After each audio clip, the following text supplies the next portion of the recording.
ये औरत एक प्राचीन मम्मी है जो पिछले 5000 सालों से जिंदा है। इसे भारी जंजीरों से कसकर बांध कर रखा गया है ताकि ये कभी भाग न सके। इसके हाथों और गर्दन में लगी सिरिंजेस हर मिनट इसके शरीर में मरकरी डालती रहती हैं ताकि इसकी ताकत दबाई जा सके। कहा जाता है कि मरकरी में शैतानी ताकतों को कमजोर करने की शक्ति होती है, क्योंकि अगर ये औरत आजाद हो गई तो ये भयानक रेत के तूफान खड़े कर सकती है और सिर्फ उंगलियों की एक छुटकी से पूरी दुनिया को तबाह कर सकती है। इस रहस्यमयी औरत का नाम प्रिंसेस अहमनेत है। 11वीं सदी में एक क्रूसेडर नाइट को इंग्लैंड में दफनाया गया था। उसके साथ उसकी कब्र में एक रहस्यमयी लाल पत्थर भी रखा गया था। आज के समय में जब मजदूर एक नया अंडरग्राउंड ट्रांजिट सिस्टम बना रहे होते हैं, तब उन्हें एक प्राचीन कब्रिस्तान मिलता है जिसमें कई क्रूसेडर नाइट्स दफन होते हैं। कुछ ही देर बाद डॉक्टर हेनरी जेकिल वहाँ पहुँचता है। वो एक ऐसा आदमी है जिसे सुपर नेचुरल चीजों का जुनून है। आते ही वो पूरी एक्सकेवेशन अपने कंट्रोल में ले लेता है। वहाँ उसे एहसास होता है कि ये वही चीज है जिसकी तलाश वो कई सालों से कर रहा था, प्रिंसेस अहमनेत का खोया हुआ रहस्य। प्रिंसेस अहमनेत प्राचीन इजिप्ट के एक शक्तिशाली फिरौन की बेटी थी। वो बेहद खूबसूरत थी, लेकिन उतनी ही चालाक और खतरनाक भी। जो भी उसके रास्ते में आता वो उसे बख्शती नहीं थी। उस समय वो अपने पिता की इकलौती वारिस थी, इसलिए पूरा राज्य उसी के हाथों में जाने वाला था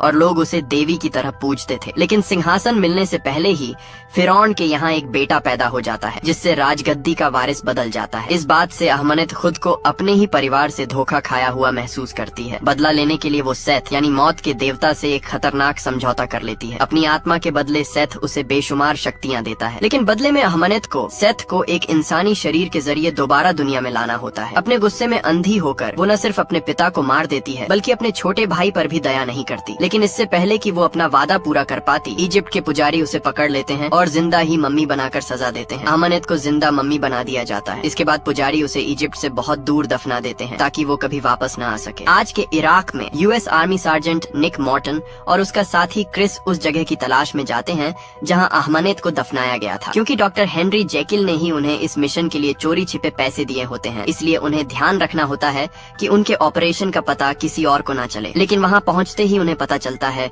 कि पूरा इलाका हथियारबंद बागियों से भरा पड़ा है। हालात इतने खतरनाक हो जाते हैं कि क्रिस डरकर वापस लौटना चाहता है, लेकिन निक उसे मिशन पूरा होने तक रुकने के लिए मना लेता है। कुछ ही देर बाद दोनों बागियों के साथ भयंकर गोलीबारी में फंस जाते हैं। मजबूर होकर उन्हें एयर स्ट्राइक बुलानी पड़ती है ताकि दुश्मन पीछे हट जाए। एयर स्ट्राइक के जोरदार धमाकों से वहाँ की जमीन धंस जाती है और गलती से अहमनेत की प्राचीन कब्र सामने आ जाती है। इसी दौरान निक लगभग उस विशाल गड्ढे में गिरने वाला होता है जो धमाकों की वजह से बना था। कुछ घंटों बाद कर्नल ग्रीनवे वहाँ पहुँचता है। आते ही उसे निक और क्रिस पर शक हो जाता है कि वो अपने सैनिक होने का फायदा उठाकर गैर कानूनी काम कर रहे हैं और प्राचीन कीमती चीजें चुराकर ब्लैक मार्केट में बेचते हैं। निक और क्रिस तुरंत उन आरोपों से इनकार कर देते हैं। वो कहते हैं कि वो वहाँ सिर्फ इसलिए आए थे क्योंकि उन्हें लगा था कि पास के गांव में बागियों ने कुछ लोगों को बंधक बना रखा है। उसी समय आर्मी आर्कियोलॉजिस्ट जेनी हॉल्सी वहाँ पहुँचती है और सबके सामने आते ही निक को जोरदार थप्पड़ मार देती है। गुस्से में वो कहती है कि कुछ रात पहले शहर में वो उसके साथ थी, लेकिन बाद में निक ने उसका एक जरूरी नक्शा चुरा लिया। हालांकि निक इस बात से साफ इनकार करता है। कुछ देर बाद जेनी की नजर जमीन में बने उस विशाल गड्ढे पर पड़ती है। वो हैरान हो जाती है जब उसे पता चलता है कि उस मकबरे का डिजाइन इजिप्शियन स्टाइल का है, जबकि वो लोग पर्शियन इलाके में खड़े हैं। उसके लिए ये बात बिल्कुल समझ से बाहर थी। जेनी ग्रीनवे को बताती है कि उसका काम ऐसे कीमती आर्टिफैक्ट्स को सुरक्षित करना है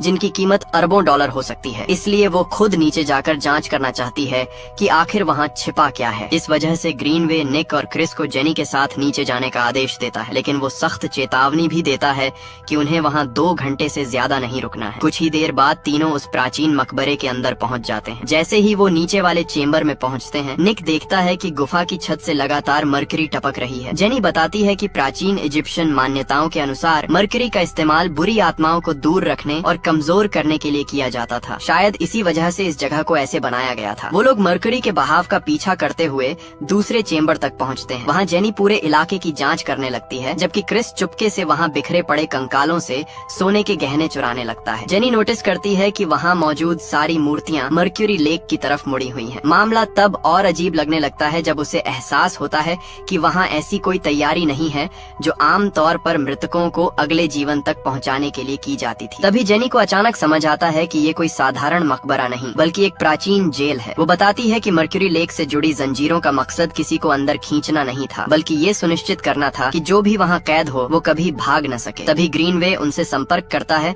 और चेतावनी देता है कि बागियों का एक बड़ा ग्रुप तेजी से उनकी तरफ बढ़ रहा है। वो कहता है कि उन्हें तुरंत वहाँ से निकलना होगा, लेकिन जेनी वहाँ से जाने से मना कर देती है।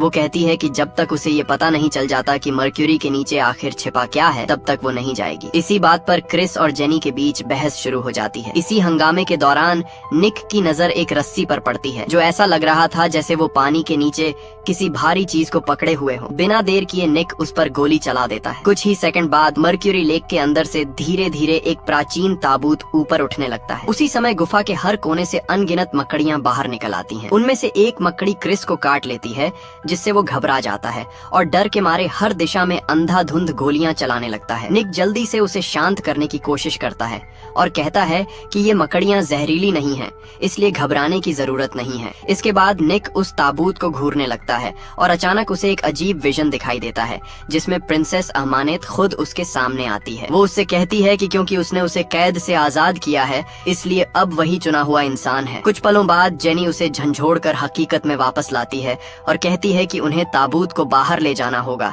ताकि उसकी ठीक से जांच की जा सके। निक अभी भी उस विजन से पूरी तरह डरा हुआ होता है, लेकिन फिर भी वो ग्रीनवे तक ये बात पहुंचा देता है। ग्रीनवे तुरंत एक हेलीकॉप्टर बुलाता है ताकि उस ताबूत को बाहर निकाला जा सके। जब ताबूत को धीरे धीरे हवा में उठाया जाता है, तब निक देखता है कि दर्जनों कौवे उसके चारों तरफ मंडरा रहे हैं, जैसे वो उस ताबूत की रखवाली कर रहे हों। कुछ समय बाद निक, क्रिस, जेनी और कर्नल ग्रीनवे एक एयर स्ट्रिप पर पहुंचते हैं। उसी दौरान आसमान में धीरे धीरे एक विशाल रेत का तूफान बनना शुरू हो जाता है। वो जल्दी से उस ताबूत को मिलिट्री प्लेन में लोड करते हैं और फिर उसे इंग्लैंड ले जाने के लिए खुद भी विमान में सवार हो जाते हैं। उड़ान के दौरान क्रिस की हालत तेजी से बिगड़ने लगती है, लेकिन विमान में मौजूद किसी को भी उसके अजीब व्यवहार पर खास ध्यान नहीं जाता। इसी बीच निक फिर से जेनी के करीब आने की कोशिश करता है। वो कहता है कि शायद उसने सच में उसका नक्शा चुराया था, लेकिन वो ये भी कहता है कि उसके लिए उसकी फीलिंग्स बिल्कुल सच्ची हैं। लेकिन जेनी कहती है कि उसके मुताबिक निक सिर्फ एक चोर है जो कीमती चीजें बेचकर पैसे कमाता है। कुछ देर बाद जेनी ताबूत पर लिखी इंस्क्रिप्शंस को पढ़ना शुरू करती है। उन लिखावटों में अहमनेत की जिंदगी और उसके श्राप की कहानी छिपी होती है। उसी दौरान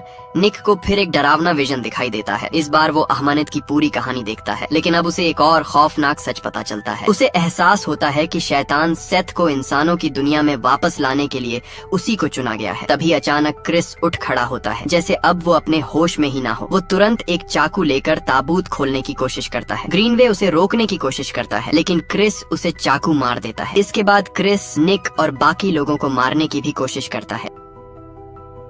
मजबूर होकर निक को अपने ही साथी पर गोली चलानी पड़ती है। उसी पल हजारों पक्षी अचानक विमान के बाहर दिखाई देते हैं और जोर जोर से एयरक्राफ्ट से टकराने लगते हैं। खिड़कियां टूट जाती हैं और प्लेन के इंजन्स बर्बाद हो जाते हैं। इस वजह से विमान अपना कंट्रोल खो देता है और इंग्लैंड की तरफ जाते हुए आसमान से गिरने लगता है। इतनी भयानक तबाही और प्लेन क्रैश के बीच भी निक जेनी को पैराशूट पहनाने में कामयाब हो जाता है। फिर वो उसकी जान बचाने के लिए उसे विमान से बाहर धक्का दे देता है, लेकिन दुर्भाग्य से निक बाकी सैनिकों के साथ क्रैश प्लेन के अंदर ही रह जाता है। ऐसा लगता है कि क्रैश में सभी की मौत हो गई। अगले सीन में जेनी को मॉर्ग ले जाया जाता है, जहां डॉक्टर्स उससे प्लेन क्रैश में मारे गए लोगों की पहचान करने के लिए कहते हैं। उधर निक अचानक बॉडी बैग के अंदर जिंदा जाग जाता है। वो पूरी तरह डरा हुआ और हैरान होता है कि उसके आसपास आखिर हो क्या रहा है। जब वो पीछे मुड़कर देखता है तो उसे क्रिस वहाँ खड़ा दिखाई देता है, जैसे कुछ हुआ ही ना हो, जबकि साफ तौर पर उसे मर जाना चाहिए था। निक तुरंत उससे जवाब मांगता है, लेकिन क्रिस सिर्फ रहस्यमयी मुस्कान देता है और कहता है कि अब उसे सब समझ आ चुका है। कुछ पलों बाद जेनी कुछ डॉक्टर्स के साथ वहाँ पहुँचती है। निक को जिंदा देखकर उसे अपनी आंखों पर यकीन नहीं होता, क्योंकि उसे पहले ही मरा हुआ करार दिया जा चुका था। वहीं पता चलता है कि सिर्फ निक ही क्रिस को देख और उससे बात कर सकता है। उधर क्रैश साइट के दूसरी तरफ 2 ऑफिसर्स जांच कर रहे होते हैं। तभी उनमें से एक को अहमनेत का ताबूत मिल जाता है। जिज्ञासा में वो ताबूत खोल देता है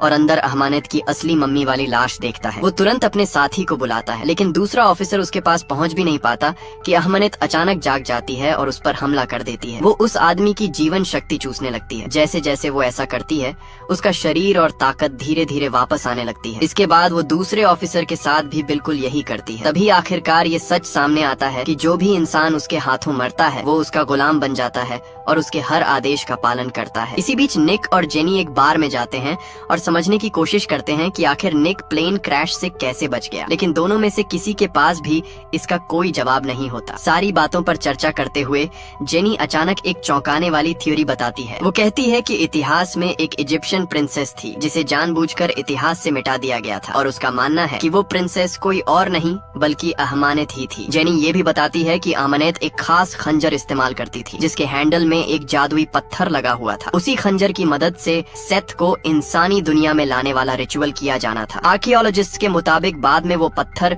उस खंजर से अलग हो गया था और क्रूसेडर्स उसे चुराकर अपने एक नाइट के साथ छिपा कर ले गए थे।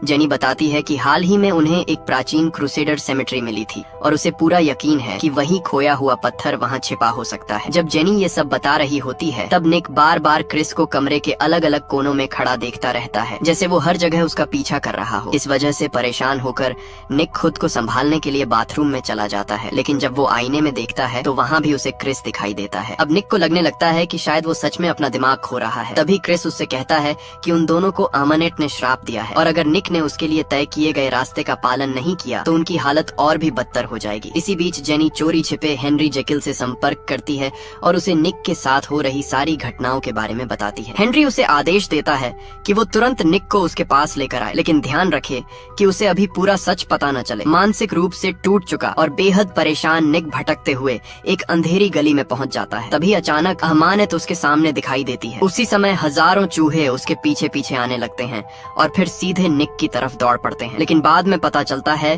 कि ये सिर्फ एक और डरावना विजन था। असल में निक सड़क के बीचों बीच खड़ा था और एक कार उसे लगभग टक्कर मारने वाली थी। जेनी तुरंत उसे खींचकर बचा लेती है। इसके बाद निक उससे कहता है कि अहमानेत को लेकर उसकी थ्योरी बिल्कुल सही थी। वो जेनी को उन डरावने विजन्स के बारे में बताता है जो उसे लगातार दिखाई दे रहे हैं, लेकिन जेनी कहती है कि शायद ये सब मर्क्यूरी के असर की वजह से हो रहा है। फिर भी निक जोर देकर कहता है कि उसे खुद ताबूत देखना होगा, क्योंकि उसका मानना है कि अगर वो अहमानेत की असली लाश देख लेगा तो साबित हो जाएगा कि ये सब सिर्फ उसके दिमाग का वहम है। उधर अहमानेत अलग अलग आदमियों की जीवन शक्ति चूसती रहती है। इससे उसकी ताकत लगातार बढ़ती जाती है और उसका असली इंसानी रूप भी लगभग पूरी तरह वापस आ जाता है। कुछ देर बाद निक और जेनी वापस क्रैश साइट पर पहुंचते हैं। जेनी सीधे ताबूत की तरफ चली जाती है, जबकि निक अजीब तरीके से पास के एक चर्च की तरफ खींचा चला जाता है। जैसे ही वो चर्च को देखता है उसे फिर अहमानेत का विजन दिखाई देता है और जब वो अचानक होश में आता है तब उसे एहसास होता है कि वो पहले ही चर्च के अंदर पहुंच चुका है। कुछ ही देर बाद अहमानेत के गुलाम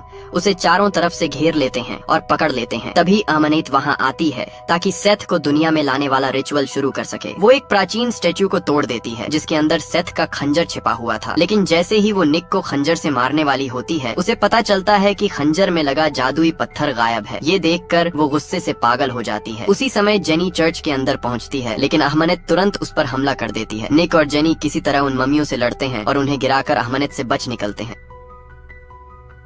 आखिरकार दोनों चर्च से भागने में कामयाब हो जाते हैं। भागते समय जेनी को एहसास होता है कि निक का अहमानेत के साथ कोई अजीब कनेक्शन है, क्योंकि उसका दिमाग हमेशा उसे सीधे मम्मी की सही लोकेशन तक ले जाता है। निक तुरंत इस बात से इनकार करता है, लेकिन कुछ ही पलों बाद उसे अचानक एहसास होता है कि बिना ध्यान दिए वो गाड़ी वापस उसी चर्च की तरफ मोड़ चुका है, जैसे कोई उसके दिमाग को कंट्रोल कर रहा हो। तभी उसे समझ आता है कि अहमानेत सच में उसके दिमाग के अंदर मौजूद है और धीरे धीरे उस पर अपना असर डाल रही है। दोनों फिर वहाँ से भागने लगते हैं, लेकिन थोड़ी देर बाद अहमानेत की मम्मियाँ उनका पीछा करने लगती हैं। इसी चक्कर में उनकी गाड़ी बेकाबू होकर क्रैश हो जाती है। कुछ पलों बाद अहमानेत वहाँ पहुँचती है और अपनी शक्तियों से निक को आसानी से जमीन पर गिरा देती है, लेकिन इससे पहले कि वो जेनी को मार पाती, अचानक हथियारों से लैस कुछ लोग वहाँ पहुँच जाते हैं। उनके पास खास तरह के वेपन्स होते हैं और वो जेनी को मम्मी से बचाने में कामयाब हो जाते हैं। अहमानेत को पकड़ने के बाद उन रहस्यमयी लोगों में से एक आदमी निक के पास आता है और तुरंत उसे बेहोश कर देता है। कुछ देर बाद निक एक रहस्यमयी फैसिलिटी के अंदर होश में आता है जिसे वो पहचान नहीं पाता। वहीं आखिरकार डॉक्टर हेनरी जेकिल उससे अपना परिचय कराता है। हेनरी बताता है कि वो प्रोडिजियम नाम की एक गुप्त ऑर्गेनाइजेशन का लीडर है जिसका काम दुनिया भर में मौजूद खतरनाक सुपरनैचुरल खतरों को ढूंढना और खत्म करना है। फिर ये भी पता चलता है कि हेनरी खुद भी एक शैतानी बीमारी से संक्रमित है जो धीरे धीरे उस पर कब्जा कर लेती है। इसी वजह से वो खुद को लगातार एक खास सीरम इंजेक्ट करता रहता है ताकि उसका शैतानी बदलाव रुक सके। इसके अलावा हेनरी ये भी बताता है कि जेनी काफी समय से प्रोडिजियम के लिए काम कर रही है और शुरू से ही अमानत के मामले पर नजर रख रही थी। इसके बाद हेनरी निक को दिखाता है कि उन्होंने अमानत को सही सलामत पकड़ लिया है और अब वो अपनी शक्तियों का इस्तेमाल नहीं कर सकती, क्योंकि उसकी नसों में सीधे मर्क्यूरी इंजेक्ट की जा रही है। हेनरी समझाता है कि धीरे धीरे अहमनेत के शरीर में मौजूद मर्क्यूरी जम जाएगी और आखिरकार उसे पूरी तरह मार डालेगी। कुछ देर बाद अहमनेत फिर निक से बात करती है। वो कहती है कि जैसे ही सेथ पूरी तरह उसके शरीर पर कब्जा कर लेगा, निक अमर हो जाएगा और उसके पास जिंदगी और मौत दोनों पर शक्ति होगी। वो ये भी कहती है कि निक राजा बनेगा और वो खुद रानी बनेगी और दोनों मिलकर पूरी दुनिया पर राज करेंगे। कुछ ही पलों बाद मर्क्यूरी के असर से अहमनेत का शरीर जलने लगता है। हालांकि निक जानता है कि वो कितनी खतरनाक है, फिर भी वो हेनरी से विनती करता है कि वो उसे तकलीफ देना बंद करे। ये बात हेनरी को हैरान भी करती है और उसके अंदर दिलचस्पी भी जगाती है। इसी बीच हेनरी के आदमी खंजर का खोया हुआ पत्थर ढूंढ निकालते हैं। उधर अहमनेत जेनी से रहस्यमयी अंदाज में बात करती है। वो उसे याद दिलाती है कि खंजर, पत्थर और निक तीनों को एक ही जगह पर किसी खास वजह से लाया गया है।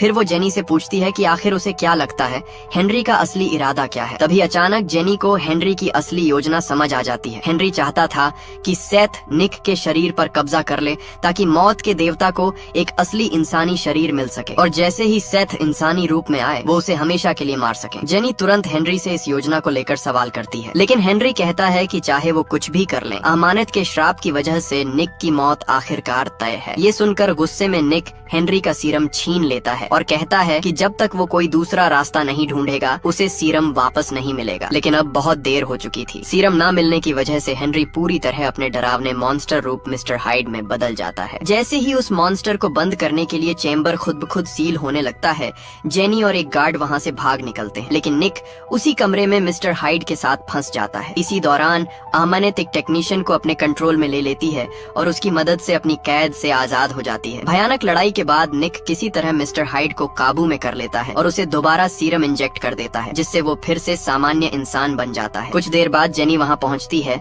और निक से कहती है कि उन्हें तुरंत क्रूसेडर कब्रिस्तान जाना होगा ताकि पत्थर को नष्ट किया जा सके। वो समझाती है कि जैसे ही पत्थर नष्ट होगा अमानत रिचुअल पूरा नहीं कर पाएगी और ये श्राप हमेशा के लिए खत्म हो जाएगा। जब निक और जेनी कब्रिस्तान की तरफ जा रहे होते हैं तभी अमानत अपनी पूरी शक्ति छोड़ देती है और एक विशाल रेत का तूफान पैदा कर देती है जो पूरे लंदन को अपनी चपेट में ले लेता है। इस अफरा तफरी के बीच निक और जेनी एक दूसरे से अलग हो जाते हैं। तभी क्रिस एक बार फिर निक के सामने दिखाई देता है। क्रिस उससे कहता है कि वो उसके पीछे आए क्योंकि उसे पता है कि पत्थर कहाँ छिपा है, लेकिन बाद में पता चलता है कि वो पूरे समय झूठ बोल रहा था और सिर्फ निक और जेनी को अमानत तक पहुंचाने की कोशिश कर रहा था। उसी समय अमानत अपनी शक्तियों का इस्तेमाल करके क्रूसेडर नाइट्स की लाशों को दोबारा जिंदा कर देती है ताकि वो पत्थर वापस हासिल करने में उसकी मदद कर सके। लंदन अंडरग्राउंड के अंदर अचानक जेनी पर उन ममियों में से एक हमला कर देती है, लेकिन ठीक समय पर निक वहाँ पहुँच जाता है और उसकी जान बचा लेता है। लेकिन तभी उन ममियों में से एक उन्हें दीवार तोड़कर दूसरी तरफ फेंक देती है जहां प्राचीन कब्रिस्तान का पानी से भरा हिस्सा मौजूद होता है। निक एक बार फिर जेनी को दूसरी मम्मी से बचा लेता है, लेकिन इससे पहले कि दोनों वहां से निकल पाते अमानत अचानक आ जाती है और जेनी को पानी के अंदर खींच ले जाती है। निक तुरंत उनके पीछे पानी में कूद जाता है, लेकिन कुछ ही देर में उसकी सांस खत्म होने लगती है और मजबूर होकर उसे वापस ऊपर आना पड़ता है। फिर वो दोबारा पानी के अंदर जाता है। जब वो वापस नीचे पहुँचता है तो दूर उसे जेनी का बेहोश शरीर दिखाई देता है जिसके चारों तरफ कई ममियां खड़ी होती हैं। निक लगभग उसके पास पहुंच जाता है, लेकिन तभी और ज्यादा ममियां उसे रोकने आ जाती हैं। आखिरकार वो किसी तरह उनसे बच निकलता है और तेजी से तैरते हुए जेनी को लेकर सतह तक वापस आ जाता है, लेकिन तब तक बहुत देर हो चुकी होती है। जेनी अब जिंदा नहीं रहती। कुछ पलों बाद अमानत वहाँ आती है और निक को समझाने की कोशिश करती है। वो उससे कहती है कि जेनी को भूल जाओ और उसकी मोहब्बत को स्वीकार कर लो, लेकिन हर बार जब निक जेनी की बेजान लाश को देखता है उसका गुस्सा अमानत के लिए और बढ़ जाता है। इसीलिए वो तुरंत अमानत पर हमला कर देता है, लेकिन अमानत आसानी से उसे हरा देती है। फिर भी लड़ाई के दौरान निक किसी तरह उससे खंजर छीनने में कामयाब हो जाता है। वो पत्थर को नष्ट करने ही वाला होता है कि अमानत उसे याद दिलाती है कि अगर वो सेथ को अपने शरीर पर कब्जा करने दे तो उसे जिंदगी और मौत दोनों पर शक्ति मिल जाएगी। उसी पल निक को एहसास होता है कि जेनी को बचाने का अब सिर्फ यही आखिरी रास्ता बचा है। बिना एक पल गंवाए वो खुद को उसी खंजर से मार लेता है। कुछ ही देर बाद सेथ पूरी तरह निक के शरीर पर कब्जा कर लेता है और निक अहमानेत के लिए अपना प्यार जाहिर करता है। लेकिन जैसे ही उसकी नजर जेनी के शरीर पर पड़ती है, अचानक निक दोबारा खुद पर कंट्रोल हासिल कर लेता है। फिर सेथ की शक्तियों का इस्तेमाल करके वो अहमानेत की जीवन शक्ति चूस लेता है। इसके बाद वही शक्ति इस्तेमाल करके वो जेनी को दोबारा जिंदा कर देता है। जब जेनी होश में आती है तो सबसे पहले उसे अहमानेत की मरी हुई लाश दिखाई देती है। इसके तुरंत बाद वो निक को ढूंढने लगती है। आखिरकार उसे निक एक अंधेरे कोने में छिपा हुआ मिलता है, लेकिन जैसे ही वो उसके पास आने की कोशिश करती है, निक उसे रोक देता है और कहता है कि फिलहाल उससे दूर रहे। निक बताता है कि अब उसे खुद नहीं पता कि वो आखिर क्या बन चुका है और उसे डर है कि कहीं वो जेनी को नुकसान ना पहुंचा दे। जाने से पहले निक उससे कहता है कि वो उसे सच में प्यार करता है और काश उनके पास साथ बिताने के लिए थोड़ा और वक्त होता। ये कहने के बाद हेनरी और उसके आदमी वहाँ पहुँचने से ठीक पहले निक वहाँ से गायब हो जाता है। फिल्म के आखिरी सीन में हेनरी और जेनी इस बारे में बात करते दिखाई देते हैं कि आखिर निक कहाँ चला गया होगा। हेनरी कहता है कि अब निक एक मॉन्स्टर बन चुका है, लेकिन उसके अंदर अभी भी थोड़ी इंसानियत बाकी है, इसलिए शायद वो पूरी दुनिया में घूमकर अपने श्राप का इलाज ढूंढने की कोशिश करेगा। उधर इजिप्ट में निक को एक नई यात्रा की तैयारी करते हुए दिखाया जाता है। उसके साथ क्रिस भी होता है, जिसे निक ने अपनी शक्तियों से दोबारा जिंदा कर दिया था। फिल्म के अंतिम पलों में निक और क्रिस घोड़ों पर सवार होकर रेगिस्तान की तरफ बढ़ जाते हैं, जबकि निक के पीछे एक विशाल रेत का तूफान चलता दिखाई देता है, जो उसकी नई शक्तियों का प्रतीक होता है और कहानी यहीं पर खत्म हो जाती है।